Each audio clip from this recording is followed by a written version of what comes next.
আকাশবাণী গুৱাহাটী পুৱাৰ আঞ্চলিক বাতৰি পঢ়িছো সংগীতা শৰ্মাই এতিয়া প্ৰধান বাতৰিসমূহ হ'ল লোকসভা নিৰ্বাচন উপলক্ষে ৰাজ্যত ৰাজনৈতিক দলসমূহৰ প্ৰচাৰ অভিযান অব্যাহত পঞ্জাবৰ মুখ্যমন্ত্ৰী তথা আপৰ নেতা ভগৱন্ত মানৰ আজি নিজ দলৰ প্ৰাৰ্থীৰ হৈ ডিব্ৰুগড়ত প্ৰচাৰ সভাত অংশগ্ৰহণ প্ৰধানমন্ত্ৰী নৰেন্দ্ৰ মোদী ৰাহুল গান্ধী প্ৰিয়ংকা গান্ধীকে ধৰি ৰাষ্ট্ৰীয় শীৰ্ষ নেতাৰ নিজ নিজ দলৰ প্ৰাৰ্থীৰ হৈ প্ৰচাৰৰ উদ্দেশ্যে অহা সপ্তাহত অসম আগমন লোকসভা নিৰ্বাচন নিয়াৰিকৈ আৰু শান্তিপূৰ্ণ ৰূপত পৰিচালনাৰ বাবে জিলা প্ৰশাসনৰ ব্যৱস্থা গ্ৰহণ সমান্তৰালভাৱে ভোটদাতাৰ মাজত সজাগতা সৃষ্টিৰ কাৰ্যসূচী অসমীয়াৰ হেঁপাহৰ ৰঙালী বিহুৰ আজি উৰুকা বিহুৰ বতৰত ৰাজ্যজুৰি উখল মাখল পৰিৱেশ আৰু IPL ক্ৰিকেট প্ৰতিযোগিতাত আজি লক্ষ্ণৌ ছুপাৰ জায়েণ্টছ দিল্লী কেপিটেলছৰ মুখামুখি এতিয়া শুনক বিতং বাতৰি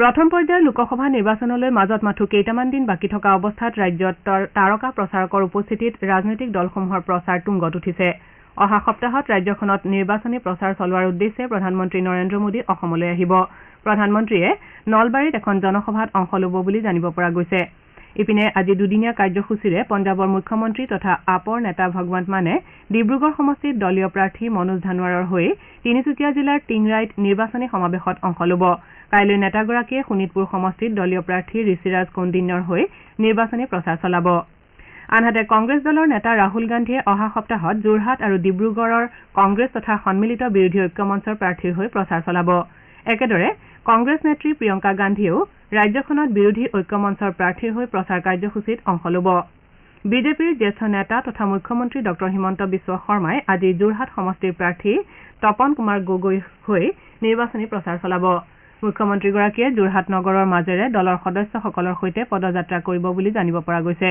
ডঃ শৰ্মাই কালি ডিব্ৰুগড় লোকসভা সমষ্টিৰ বিজেপি মিত্ৰজোঁটৰ প্ৰাৰ্থী কেন্দ্ৰীয় মন্ত্ৰী সৰ্বানন্দ সোণোৱালৰ হৈ মাৰ্ঘেৰিটাৰ বৰগোলাই খেলপথাৰত নিৰ্বাচনী প্ৰচাৰত অংশগ্ৰহণ কৰে তেওঁ দলীয় প্ৰাৰ্থীগৰাকীৰ হৈ নিৰ্বাচনী প্ৰচাৰ চলোৱাৰ উদ্দেশ্যে নাহৰকটীয়া দুলীয়াজান আৰু খোৱাঙৰ জনসভাতো অংশ লয় ইপিনে কেন্দ্ৰীয় মন্ত্ৰী সৰ্বানন্দ সোণোৱালে আজি মাজুলীত যোৰহাট লোকসভা সমষ্টিৰ বিজেপি মিত্ৰজোঁটৰ প্ৰাৰ্থী তপন কুমাৰ গগৈৰ হৈ নিৰ্বাচনী প্ৰচাৰ চলাব শ্ৰীসোণোৱালে জিলাখনৰ ফুলনি আহোঁতগুৰি উত্তৰ কমলাবাৰী সত্ৰৰ সাংস্কৃতিক প্ৰেক্ষাগৃহত নিৰ্বাচনী সভাত অংশগ্ৰহণ কৰিব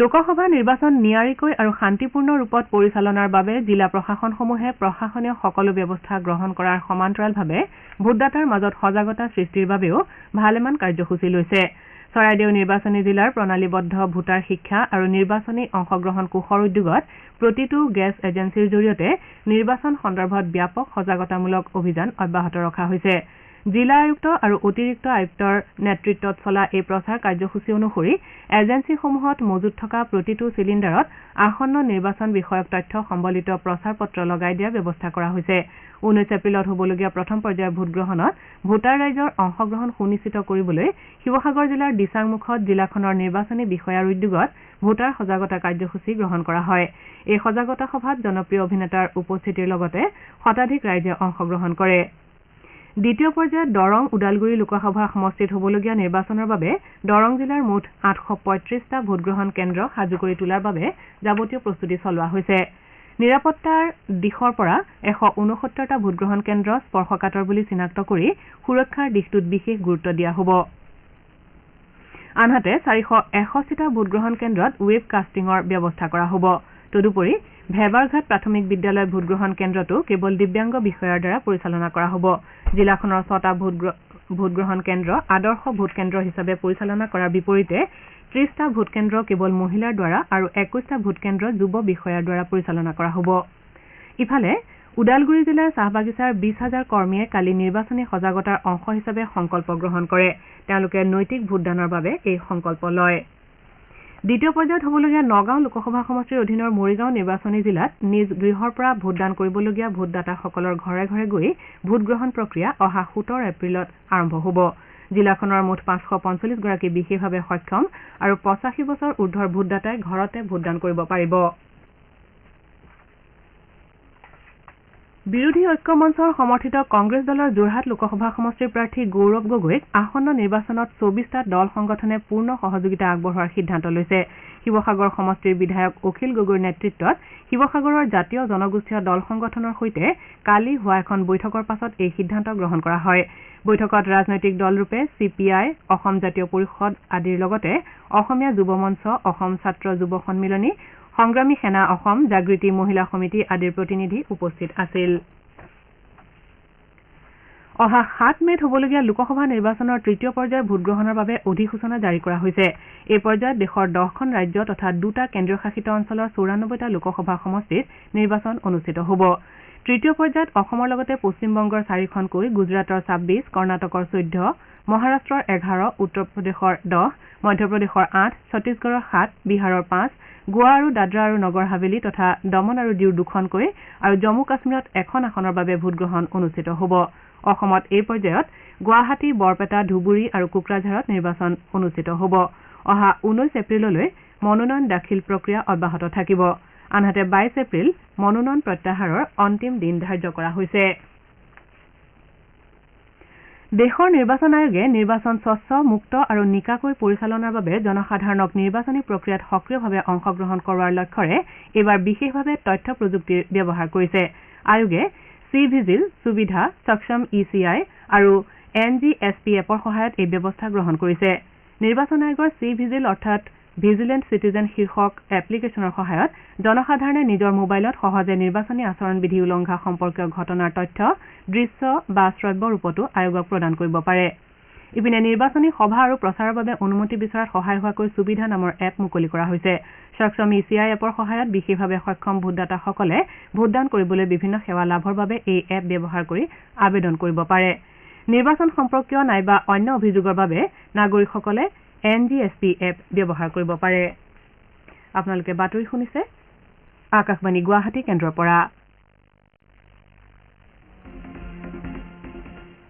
আপোনাৰ ভোট আপোনাৰ কণ্ঠ। ভোটৰ শক্তিৰে নিৰ্মাণ কৰক সুস্থ গণতন্ত্ৰ। লোকসভা নিৰ্বাচনৰ প্ৰথম পৰ্যায়ত 19 এপ্ৰিলত কাজিৰঙা, শোণিতপুৰ, লখিমপুৰ, ডিব্ৰুগড় আৰু যোৰহাটত হ'বলগীয়া ভোটগ্ৰহণত গণতান্ত্ৰিক অধিকাৰ সাব্যস্ত কৰি শক্তিশালী গণতন্ত্ৰৰ অংশীদাৰ হওক।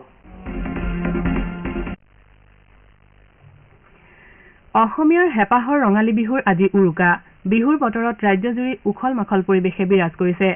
ৰাজ্যখনৰ জনসাধাৰণে কাইলৈ গোধনৰ শ্ৰীবৃদ্ধি কামনাৰে গৰু বিহু পালন কৰিব। পৰহিলৈ অসমীয়া নৱবৰ্ষৰ প্ৰথমটো দিনত হেঁপাহৰ বিহুৱান লৈ বছৰটোৰ বাবে ৰাজ্যবাসীয়ে পৰস্পৰৰ কুশল কামনা কৰিব। ৰাজ্যৰ প্ৰান্তে প্ৰান্তে বিহু উপলক্ষে উৎসৱমুখৰ পৰিৱেশ সৃষ্টি হোৱাৰ লগতে জনসাধাৰণ অসমীয়া নৱবৰ্ষক পৰম্পৰাগত ৰীতি নীতিৰে আদৰিবলৈ সাজু হৈছে। গাঁৱে ভূঞে চহৰে নগৰে ৰঙালী বিহুক লৈ উৎসাহ উদ্দীপনাৰ পৰিৱেশে বিৰাজ কৰিছে। ইফালে বিহুৰ বতৰতে অসমৰ গামোচাৰ চাহিদা যথেষ্ট বৃদ্ধি পাইছে।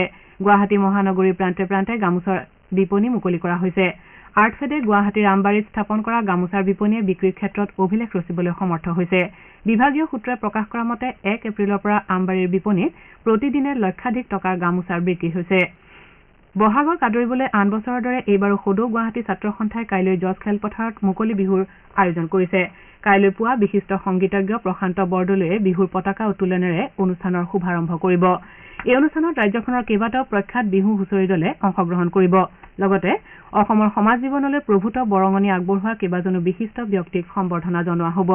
গুৱাহাটীৰ বেলতলা বহাগী উৎসৱ সমিতিয়ে অহা 19 এপ্ৰিলৰ পৰা 3দিনীয়া কাৰ্যসূচীৰে বেলতলা বিদ্যালয় খেলপথাৰত 45 সংখ্যক বহাগী উৎসৱৰ আয়োজন কৰিছে।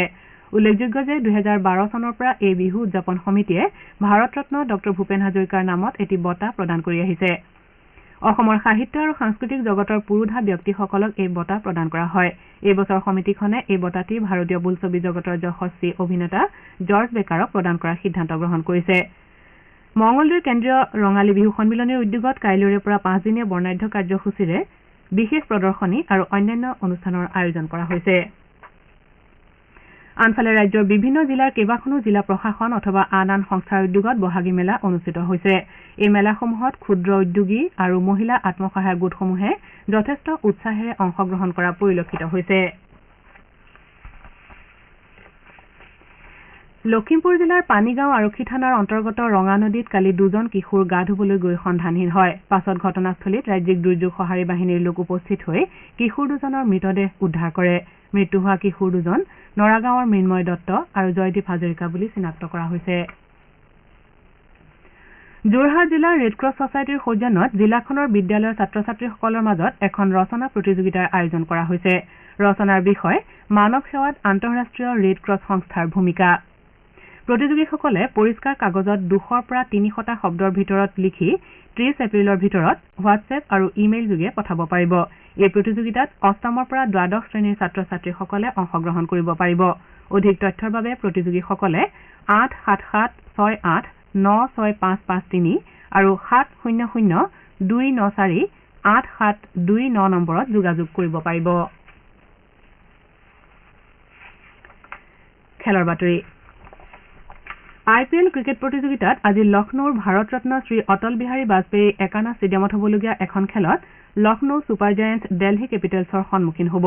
খেলখন সন্ধিয়া 7:30 বজাত আৰম্ভ হ'ব। মুম্বাই ইণ্ডিয়ানছে যোৱা নিশা মুম্বাইৰ ৱাংখেড়ে ষ্টেডিয়ামত অনুষ্ঠিত এখন খেলত ৰয়েল চেলেঞ্জাৰ্ছ বাংগালুৰুক 7 উইকেটত পৰাস্ত কৰি এইবাৰৰ প্ৰতিযোগিতাত দ্বিতীয় বিজয় সাব্যস্ত কৰে।